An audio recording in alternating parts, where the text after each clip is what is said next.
Elle nous l'a traumatisé. Il voulait plus du tout faire de ski. Et on a dû... Donc ça a failli être la fin du ski. Ça a failli être la fin du ski pour Colin.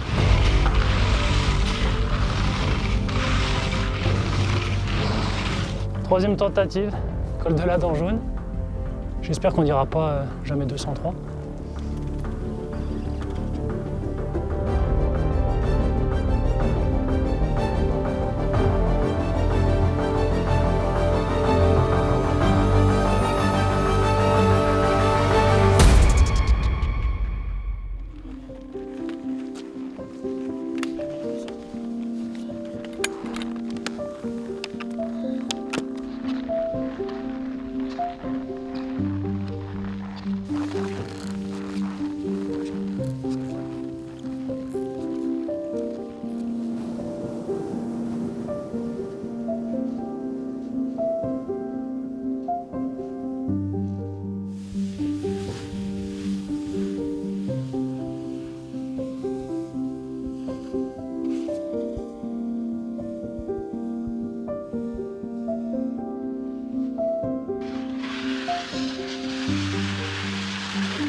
Et ben voilà, bienvenue à la maison mon beau.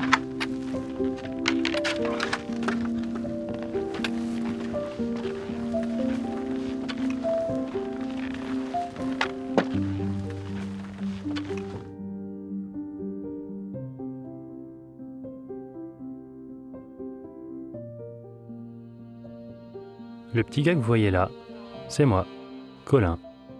Et j'ai beau avoir l'air tout sourire, la montagne et moi, ça a failli faire deux. Mais heureusement, grâce à la détermination de mes parents et beaucoup de patience, je dois admettre que je me suis pris au jeu. Depuis ce jour, j'ai parcouru pas mal de montagnes dans un paquet de vallées différentes. Et pourtant, quand je regarde en arrière, c'est toujours le même massif qui me vient en tête. Ce massif, c'est celui des Dents du Midi. Et j'ai appris à skier, marcher, grimper face à lui. Et d'une façon ou d'une autre, il a impacté ma vision de la montagne. Alors aujourd'hui, je souhaitais lui rendre hommage. Et je vous emmène donc avec moi, au cours d'une journée toute particulière, pour skier les 4 grands itinéraires de ce massif, du lever du jour au beau milieu de la nuit. Bon bah du coup, on est là, nous. Là, il y a le truc bleu, comme tu le vois, petite cabane. Yes. Et là, j'avais déjà fait hier le tracé en violet qu'on va suivre à peu près. Donc là, on va falloir louvoyer entre les barres. Et bon, comme tu as vu la neige, Ouais, on comme va tout à l'heure. Ouais. faire un peu comme on peut. Et là, c'est là que ça va être le passage un peu plus délicat, où on est vraiment sur une langue de neige. Ouais. Donc selon la neige, ce sera sur une langue de cailloux, quoi. Et puis après, on monte là-haut. L'idéal, ce serait d'arriver vers 7h30 là sur la crête pour faire après toute la petite marche. Et puis attaquer, comme ça on aura le lever de soleil sur la crête, quoi. Yes, du coup, ça fait un départ quelle heure ça? Donc on va faire départ de la cabane à 5h et lever à 4h, quoi.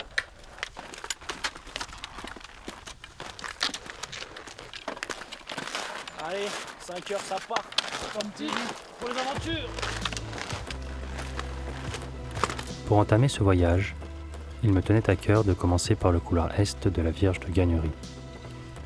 Cette immense faille, entourée de parois jaunes, est surplombée par ce pilier qui capte les premières lueurs du jour.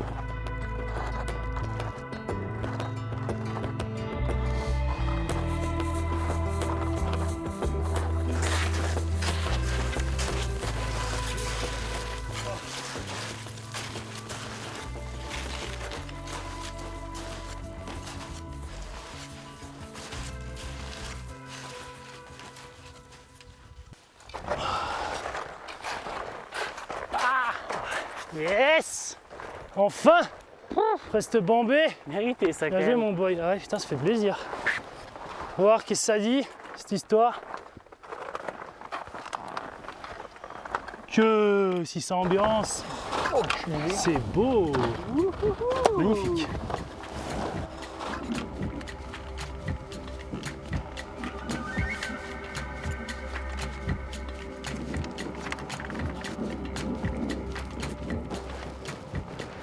Alors Val, je te rappelle, quand tu le sens? Eh bah, on fait moins les mains carton autour de la tisane quand même. Ouais, c'est beau sur le papier, après quand t'es dessus, ça met un petit coup de stress. Mais c'est ça qui est bon. Et puis on aura une petite surprise de savoir si la corde atteint le bout ou pas. Ça, c'est le bonus. Ça c'est cadeau. C'est le bonus. Mais bon, ça va passer. Si c'est écrit, c'est que ça passe. Bah oui, c'est ça. Toujours faire confiance au topo.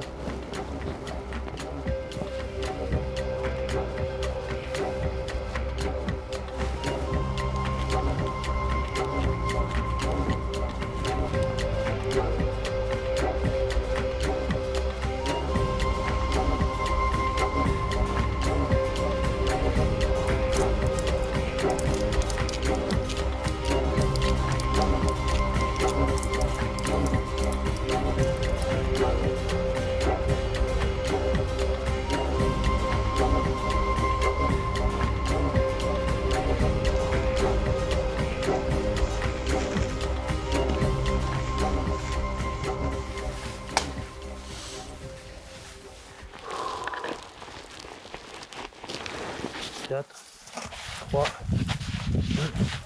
2.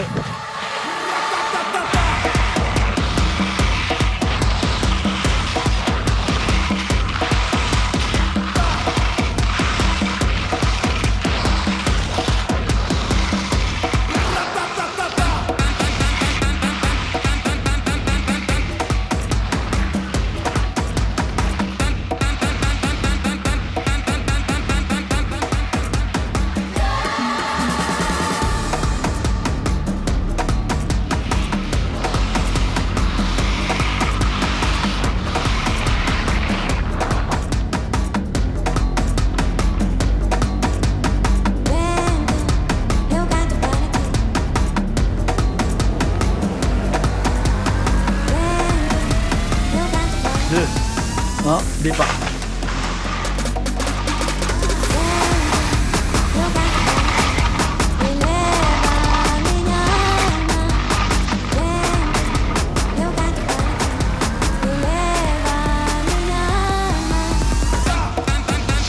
Tiens, mon gros.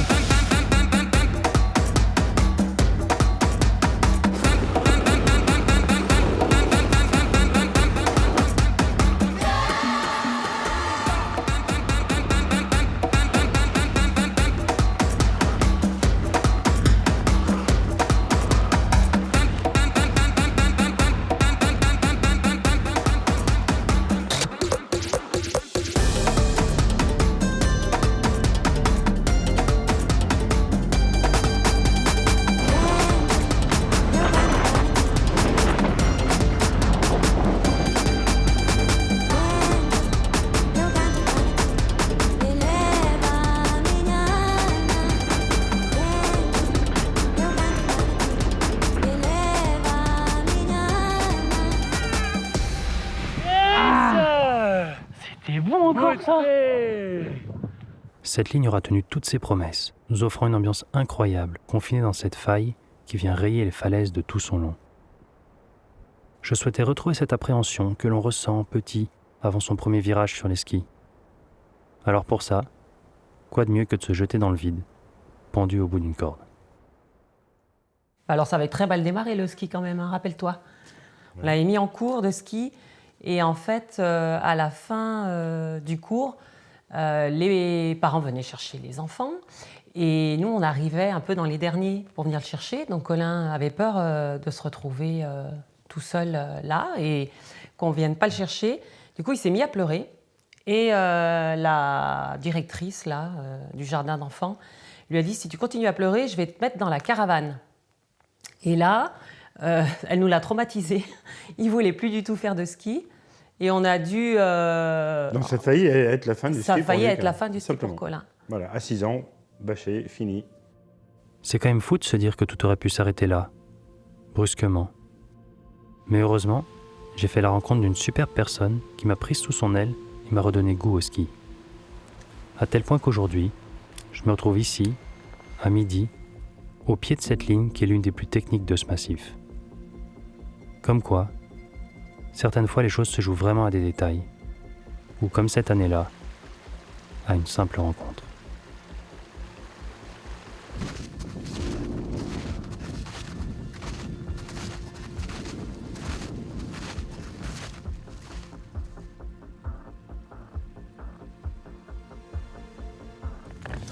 Bon bah là on est au pied du couloir de la forteresse. un joli 5-2-4 en temps normal. Mais bon, comme vous pouvez le voir, ça a l'air d'être bien sec, un peu comme tout cette saison.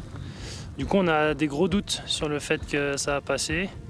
Là, il y a la sortie historique, mais là, on va prendre un petit contournement à gauche, puis on va aller voir ce que ça donne là-haut.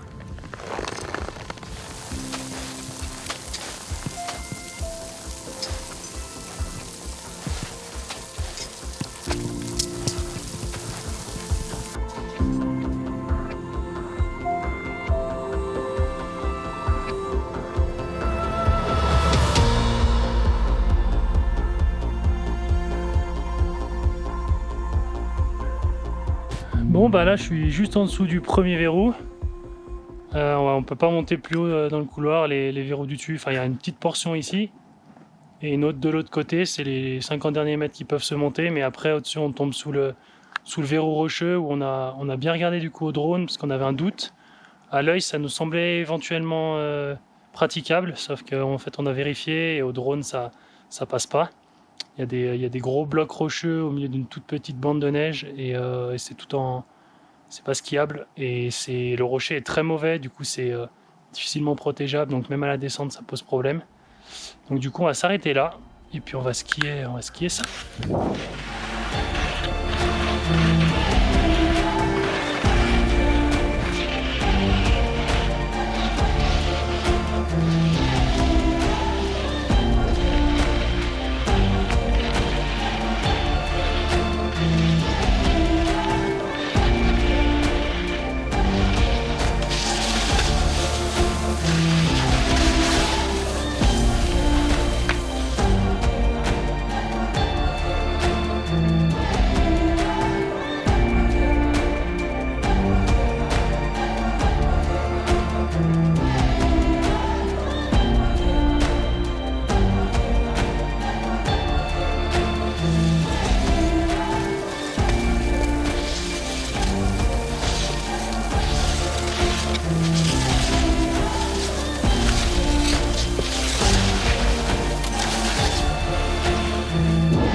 Encore une fois, c'est la montagne qui aura eu le dernier mot.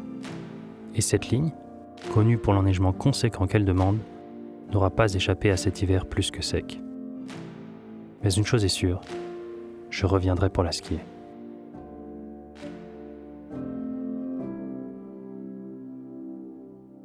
Je me suis souvent demandé, mais comment ça se fait que Colin est allé peu à peu vers le ski freeride. Il est allé vers le ski freeride parce que, bon, nous, a priori, on n'avait pas des prédispositions à ça. Et en fait, en regardant le rétroviseur, il me dit, il a été soit extrêmement sournois, soit malin, mais il y allait vraiment petit à petit. Donc au début, on faisait du ski de piste, comme tout le monde. Puis, au début, gentiment, il allait 1 mètre ou 2 à côté. De temps en temps, il sortait de la piste, il faisait 2 ou 3 trucs, et puis il revenait sur la piste. Et puis voilà, et puis il a augmenté peu à peu. Et puis après, il allait un peu plus loin de la piste. Et puis après, les pistes, il n'y allait plus, il descendait à côté des pistes. Et puis comme ça, il allait crescendo jusqu'à aujourd'hui. C'est plutôt difficile de l'emmener sur une piste, même quand on va avec lui ces derniers temps. Il a tendance à nous tirer en dehors des pistes pour aller dehors. Mais donc ça s'est fait tout doucement au cours des années. Moi je dirais on s'est fait un peu avoir, quoi. Oui, on s'est fait avoir. Voilà. On ne s'est pas rendu compte que petit à petit, il repoussait les limites. Oui. Et on n'a rien vu faire, on a accepté, c'était un jeu. Donc ça a glissé, et puis quand on en a pris conscience, c'était le point de non-retour. C'était le point de non-retour. En y repensant, je crois que t'avais raison, maman. Je crois que c'est ça que je recherche. Repousser les limites, être toujours sur le fil. Et ça, il n'y a qu'en montagne que je peux le vivre. Ce sentiment de solitude et de petitesse dans cet environnement qui te met face à toi-même, face à tes limites, mais aussi face à la montagne. Je crois que c'est pour vivre ces moments que je vais là-haut. Et parfois, ce n'est pas toi qui décides. Il faut être patient et écouter ce que la montagne a à te dire. Comme ce soir-là, dans le couloir de la Dent Jaune.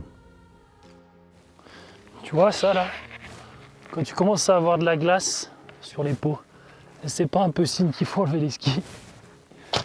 3e tentative, col de la Dent Jaune. J'espère qu'on n'ira pas jamais 203. 2 premières fois, pas les conditions. La première trop sec, la deuxième plaquée par le vent. Et maintenant, à moitié plaquée par le vent, à moitié avec les traces. Donc on verra. Bon, cette fois, normalement, ça devrait être la bonne.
Yes mon beau. Ça c'est beau ça. Ça c'est beau ça. Ça fait plaisir. Putain, on a réussi. Le lac de Salanf. 17h30. Même peut-être un peu plus. Lumière magnifique. Allez Max. On va essayer de quand même prendre un peu de plaisir sur ce carrelage. J'ai déjà mal aux jambes.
Max. Belle bataille, mon beau.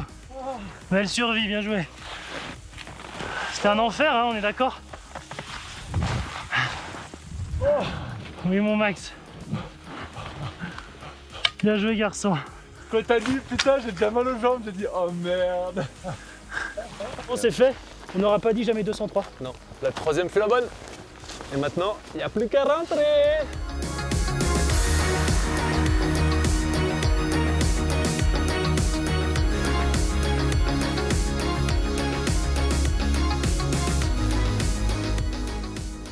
D'aussi loin que je me souvienne, je n'avais jamais vu le couloir de la Dent Jaune dans cet état. Aussi sec. Depuis mes premiers virages sur les skis, ou les premiers randos sur les sommets voisins, cette ligne m'avait toujours semblé comme éternelle, intemporelle. Je suis triste de voir à quelle vitesse nous abîmons ce merveilleux terrain de jeu, et je m'estime d'autant plus chanceux d'avoir pu partager cette ligne avec Max, malgré les conditions. J'espère que nous saurons inverser la tendance et que les générations futures pourront encore profiter des joyaux que ce massif a à offrir.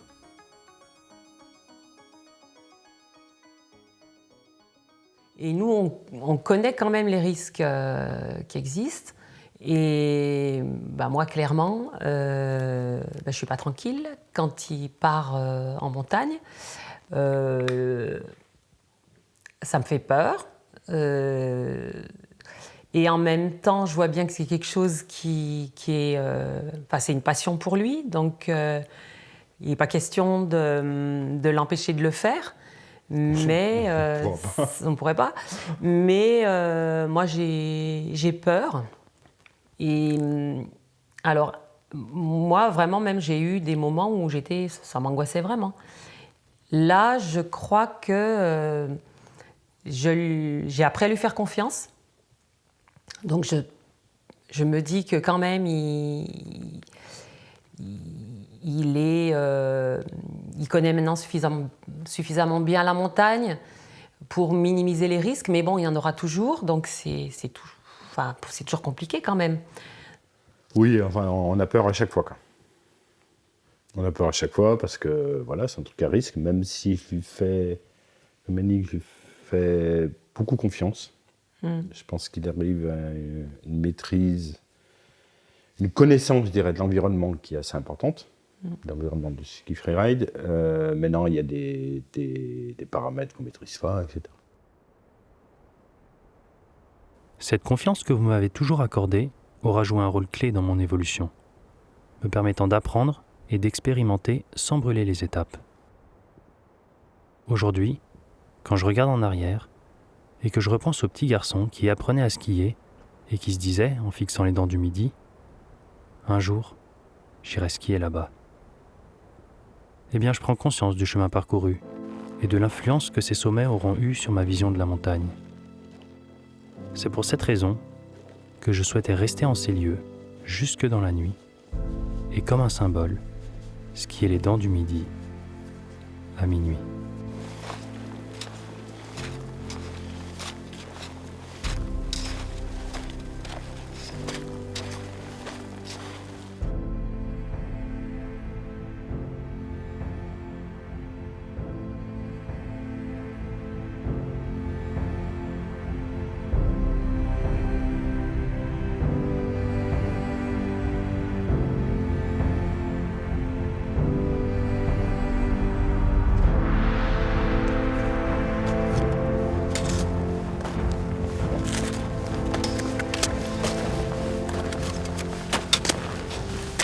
Là, on est accompagné des dernières lueurs. C'est magnifique. Et il y a une ambiance de fou, il n'y a pas un bruit. C'est ultra paisible. J'allais dire on se croirait tout seul, mais on est tout seul à cette heure. Mais c'est trop beau. Pas un bruit. Dernière lumière. Reste plus qu'à pouvoir skier sur ce truc qui est en train de devenir un carrelage. C'est parti du jeu.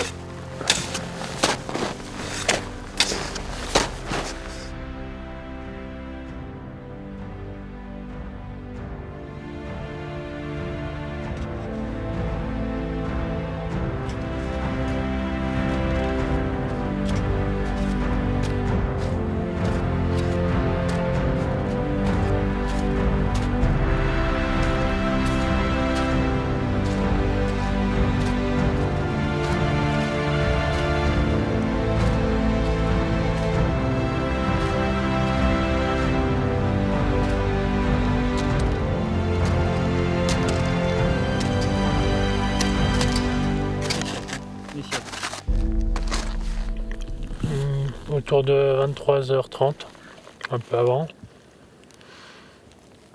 Je suis bien fatigué, bien fatigué. Je suis un peu,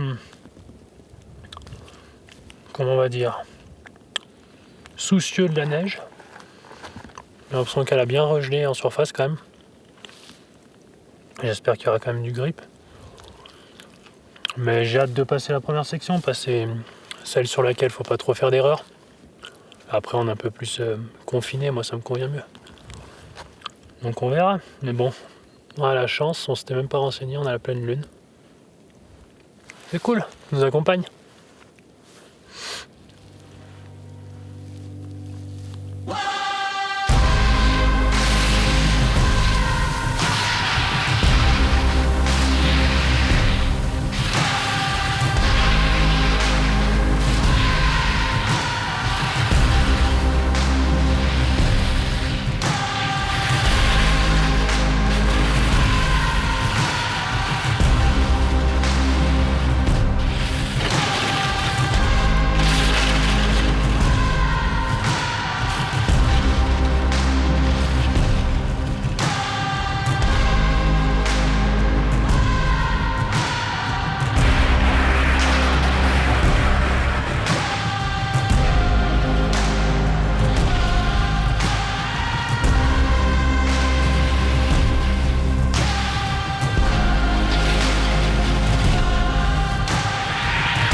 Casse-toi le caillou qui t'attend, vas-y.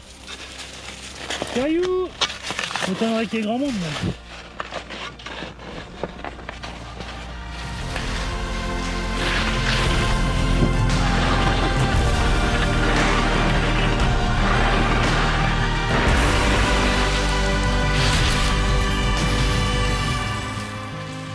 Cette journée au cœur des Dents du Midi touche à sa fin, et comme bien souvent en montagne, tout ne se sera pas passé comme prévu. Mais je crois que c'est aussi ça que je viens chercher sur ces sommets. À chaque sortie, une nouvelle leçon, des nouveaux moments de partage avec les amis, une nouvelle rencontre avec soi-même. Au travers de ce projet, je souhaitais rendre hommage à ce massif qui m'a tant apporté, qui m'a suivi tout au long de ces années et a façonné l'homme que je suis aujourd'hui. Je souhaitais passer une dernière journée, entouré par ces parois, et clore ce chapitre. Aujourd'hui, une page se tourne et une nouvelle s'écrit.